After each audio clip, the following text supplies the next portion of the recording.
Very excited to be here, so many people. And yeah, I'm going to talk to you about breaking down your React app. But first things first, let's start in the very beginning. Who can tell me what this is? Okay, it's the flag of the Ukraine. Okay, I'm not going to talk about the Ukraine. No, actually, this is supposed to be a green field. What does a green field have to do with software development? That's easy. This is where we are going to build our application. It's going to be one hell of an application. It's going to use all the latest technologies, all the best practices. It's going to really shine.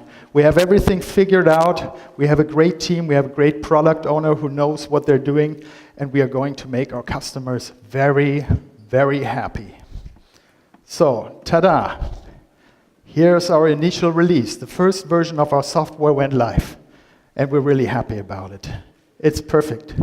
See, it has everything that we figured out it should have. Perhaps still a couple of features missing. We have some loose ends here and there, maybe, but that's okay. Well, it works, right? Everybody is happy.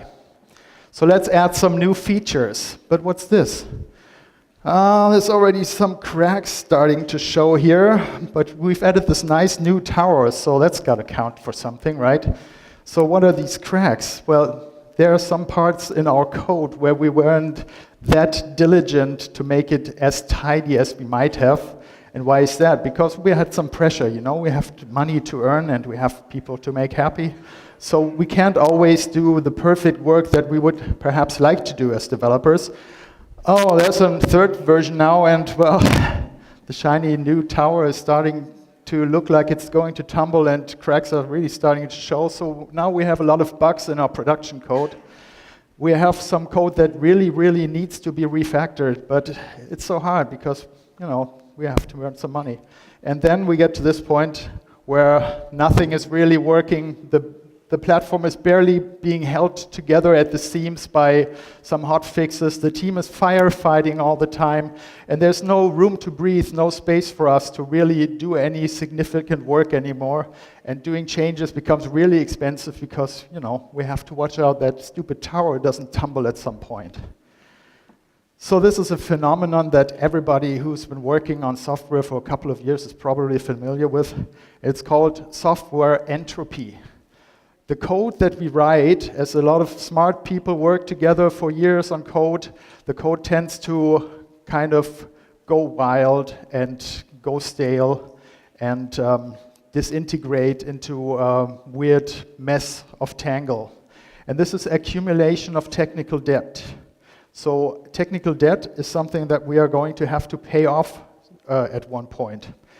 And this is a great chart that a colleague of mine, Dr. Carola Lilienthal, did about working with technical debt.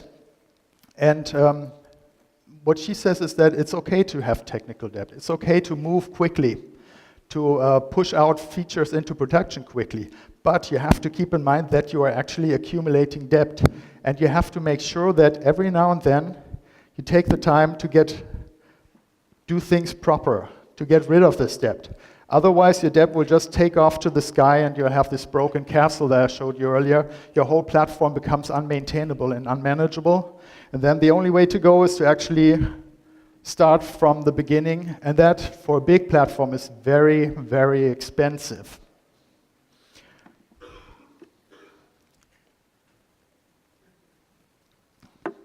Okay, so maybe some people are scratching their heads now and thinking, okay, that's all very nice, Patrick, but what does it all have to do with React? React comes with a promise. React comes with a promise of being able to break down your application into these decoupled components.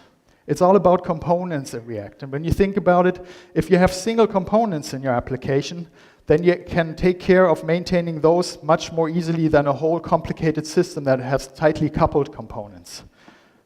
For example, if I have a simple web app that would have a footer, posts, header, this would be kind of like a community forum where people can discuss. I actually work on a community forum, that's where the example comes from. Then we would start building our website just like we were building something with Lego bricks, right? We have posts, we have a nice sidebar, we have a search component that lets you search the posts, and then you put the header on top. Great. So if the product people come along and say, okay, our header looks totally 2017, it's 2018 now, we have to come up with a new header, we can just simply replace that Lego brick with a fancy new header. Or even better, we can do A/B testing, just replace components for some of our customers to do quick experiments. And with these small components, it's totally okay to be quick and dirty, to not observe all those nice best practices, because we just want to try out something quickly, move fast. And if we have a proper architecture that supports having these single bricks totally disconnected, decoupled from the whole application, it gets much easier to do this.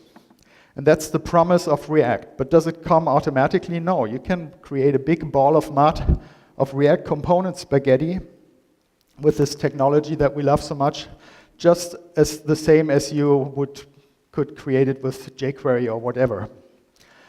So you have to take care to observe some proper practices. And I'm going to talk about how our team did this continuous cycle of improvement and getting rid of technical debt to break down our application, to make sure that we have a platform that remains maintainable by observing these practices. What we started out with is something very obvious.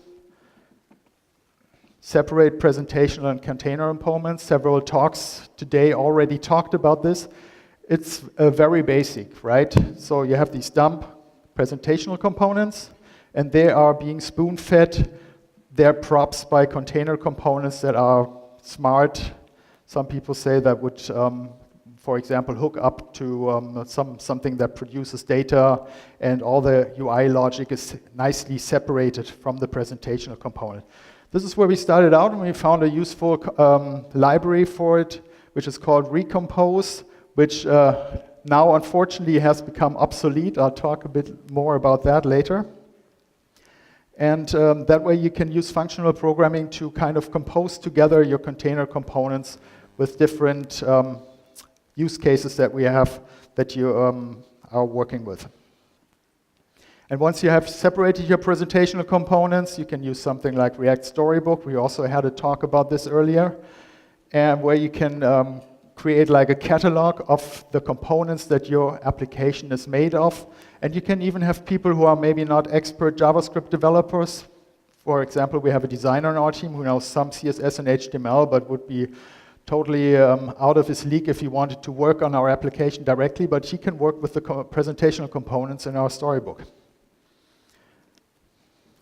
So this is all about separation of concerns, right? You've probably heard the term separation of concerns. And back in the 20th century, I would say, I'm basically a 20th century guy, apologies. In the old days, you would say separation of concerns is separating JavaScript, CSS, and HTML. HTML is for structuring your data. CSS is for making it pretty. JavaScript is for making it blink when you click on it or do something weird. But nowadays, perhaps it's time to rethink this pattern and come up with something new. Do a vertical separation of concerns. In the component age, you would say, okay, the concerns of my application are the concerns of my customers. And so I will divide up my application by features. I'll have a header, posts, details, and footer. And I have HTML, CSS, and JavaScript for each of these. Although with React, to be perfectly honest, it wouldn't be like HTML, CSS, and JavaScript like this, but probably more like it's all JavaScript nowadays, right? Okay. So at the beginning, I kind of stepped into this trap of 20th century thinking, old school separation of concerns. I'll show you what I mean. We separated our applications modules by what they represent, the type of modules. So we had a nice package for containers. We had a nice package for our presentational components. We are using Redux, so we have nice packages for our actions, reducers, sagas, and everything. And then we have tests, everything nicely separated. So this would be the horizontal way of organizing your code. What's wrong with this? Well, if your code base grows, then you will have a package with containers that has like 500 modules or something. And if you want to change something on the header, you will have to look in 10 different locations in your giant code base to make changes. So when we were in one of those refactoring phases, getting rid of technical debt, we decided to reorganize our code by the actual features.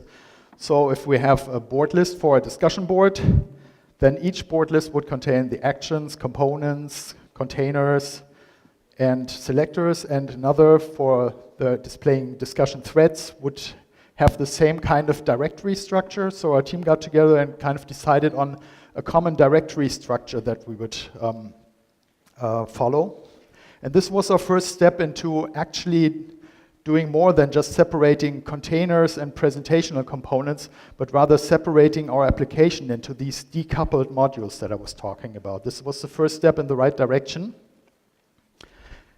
And we called these modules bricks, because module is already a very frequently used term. We want to use something fresh, just to have something that we talk about. So when our team was talking about these kind of packages that contain everything that you need for one of these features, we talk about bricks.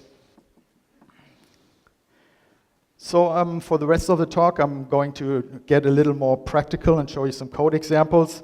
Let's, for example, have a Hacker News brick. You may all be familiar with the website Hacker News that displays some interesting links to news from the world of technology. And they have an open API that you can use. So I've created this brick that would display the latest hacker news. I hope this works. Oh yes, it does.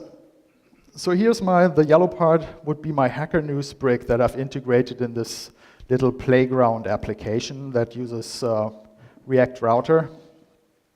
And it can fetch the latest hacker news, and it can also be updated from outside, which is important. This is ode to Redux, because I can dispatch actions to the global application, and my Hacker News brick will pick up that action and do something like update. So the magic of Redux, right? So we have the Hacker News container. It looks in the global Redux state. Hey, do you have any top stories for me? Nope, sorry. Top stories are null. Okay, so I'm going to display a presentational component that's called Hacker News Spinner, just making the user wait, and then I'm going to dispatch an action that says load the top stories already. Then I have a Saga, which picks up that action, downloads the data from Hacker News, and then dispatches an action load top stories success, puts this in the state. And then we have a reducer that notices, oh damn, there's a new state here for me. We have top stories, the Hacker News container picks that up, and then it can finally display the Hacker News in the presentational component. So all this work of wonder is happening in my little bricks component. And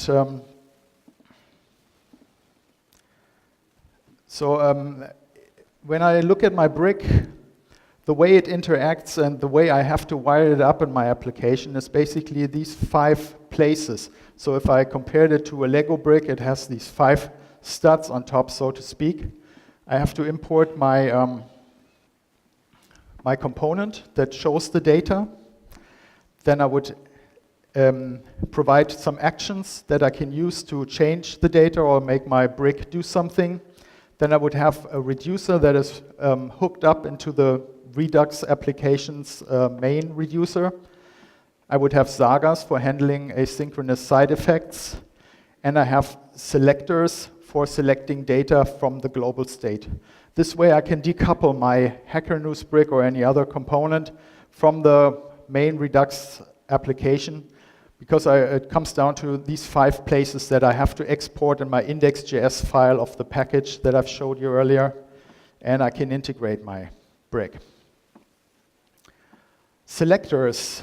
You might have stumbled across that one. Why do we need selectors? Well, because my brick still works with a global Redux state. One of the key features of Redux is to have a global application state that you can check anytime to see what's going on. But that's a bit of a problem, right? Because on the one hand, I want to decouple everything. On the other hand, I have this global state. How does it work together? Oh, well, I give my brick some selector functions and tell them how to get their data from the global state. And this way I can make this work. So we came up with this function that we call register selectors, where we'd actually just say, okay, we have our Hacker News brick installed in modules.hackernews. So this would be the global Redux state would have a property modules, and within modules you would have Hacker News, and that's where the state of the brick lives. And then we just hook it up with we import the selectors from our module, and then we created this nice function called register selectors for use with global state that does some magic to hook up these selectors. So the root reducer would be the next part that I'm exporting from my module. This is just, I'm just using combined reducers here provided by React Redux to plug these into the main React reducer, the main Redux reducer. Then I have configure store that would import the Saga from my brick and run it with the Saga middleware. And so that works. I have everything wired up now. Here's my little home page, and I just can import the Hacker News brick here.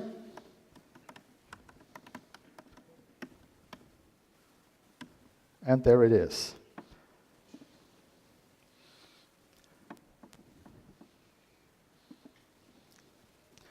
So we have a nice application that we can build out of all these decoupled brick modules. My header, my search, my posts, I can replace them any way I want. I can put them in separate NPM packages and distribute them, have different teams work on them. So one team would perhaps work on the posts, one team would perhaps work on a new header, and they can easily release new versions of these packages, and everything is separated.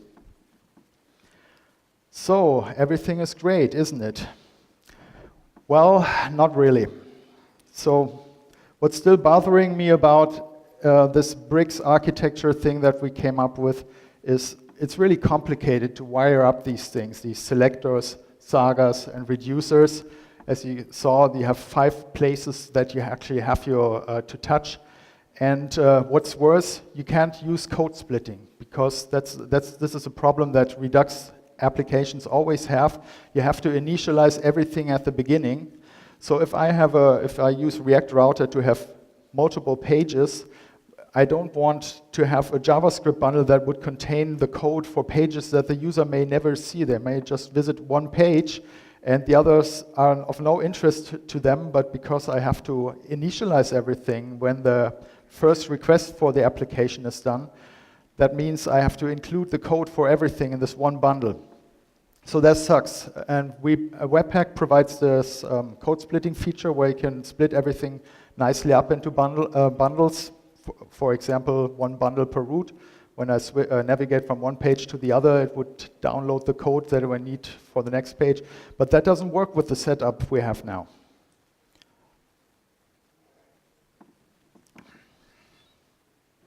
So it's back to our refactoring phase. This is technical debt that we acquired. And we came up with a new solution where we were creating something that's we call the brick manager. So the brick manager just gets initialized with the store, reducer, and Saga middleware. And then you can import a default export from our demo module that contains the selectors and the Saga middleware and the reducer, and then you can just go ahead and install it using the install bricks method provided by the brick manager. And let me tell you what really complicated to change the reducer of a running Redux app. We really had scratching our heads for a couple of days on this one. But we managed, And now I can just decide at some point, okay, I want to install my brick in this path of the global Redux state, bricks.hackernews, and I'm providing my module here, and then it's connected to the application. And then I can, then we wrote a context provider that will just make sure that this brick manager is available everywhere, and created a higher order component that's called with brick. And I can just add this to my container component. So here we have a container component that uses Compose from the Recompose library that I mentioned earlier. And the Recompose library currently just uses connect from React Redux to provide the Redux state to the application. And then I can add my own higher order component, which is called with brick. Doesn't really matter what path to the global Redux state I give it. So in this case, the place where it is located in the global Redux state would be blah.blah. And then I provide it with, I made another brick actually using another public API. It's called gists. And I've imported it here. So let's go to the gist page. We don't have any gists yet, but we have prepared it by installing this brick.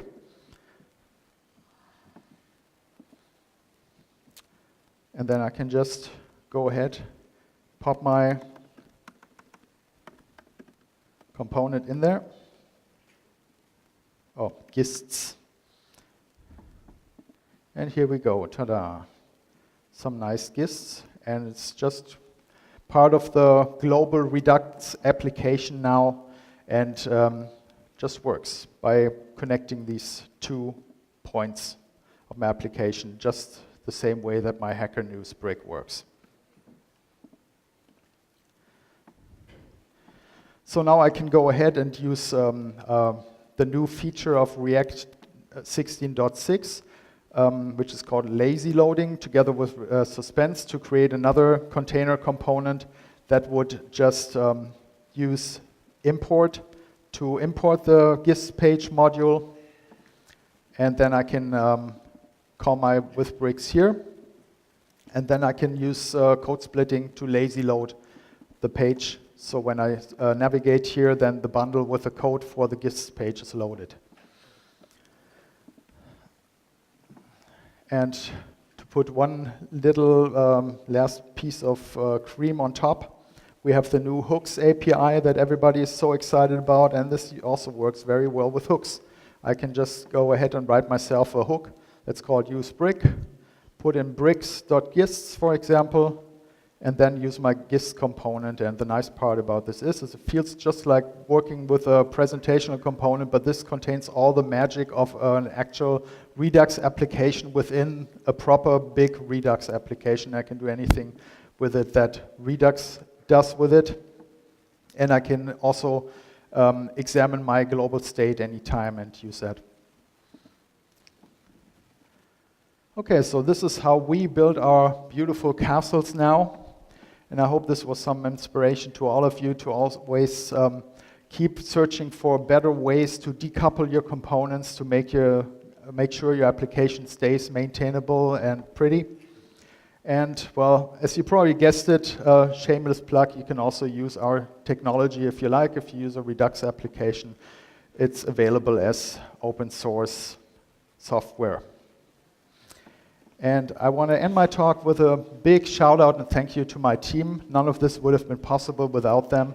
I'm really happy to work together with these people, especially with Nina and Daniel, who did a lot of work together with me on this. And you can view this presentation online if you like. And that's all from me. Thank you very much.